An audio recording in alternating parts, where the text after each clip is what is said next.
জি হ্যাঁ ভাই, সাউথ আফ্রিকার ব্যাটসম্যান ফাফ ডুপ্লিসিস, তাকে আর আইপিএল ভালো লাগছে না। তিনি আইপিএল খেলবে না। আইপিএল 2026-এ তিনি নাম উঠিয়ে নিয়েছে। তিনি বলছে আমি আর আইপিএল খেলবে না। যাবে কোথায়?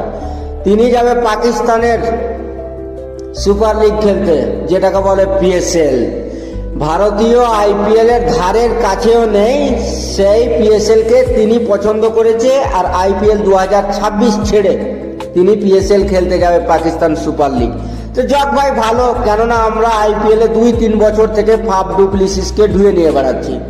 তার ব্যাট দিয়ে তো নিয়মিত রান আসছে না, তাকে এমনিতে 2-4 কোটি টাকা দিয়ে রাখা হচ্ছে, আর তিনি ফ্লপ যাচ্ছে 2 থেকে 3 বছর থেকে। না আরসিবি থেকে খেলে কিছু করতে পারলো, নাই দিল্লি থেকে খেলে কিছু করতে পারলো। আর 3টে টিমই ওকে বাইর করে দিল। প্রথমে তো ছিল চেন্নাই সুপার কিংসের, তাকে বের করে দিলাম। তারপরে আরসিবিতে তাকে বের করে দিলাম, তারপরে দিল্লি টিমও বের করে দিলাম। যা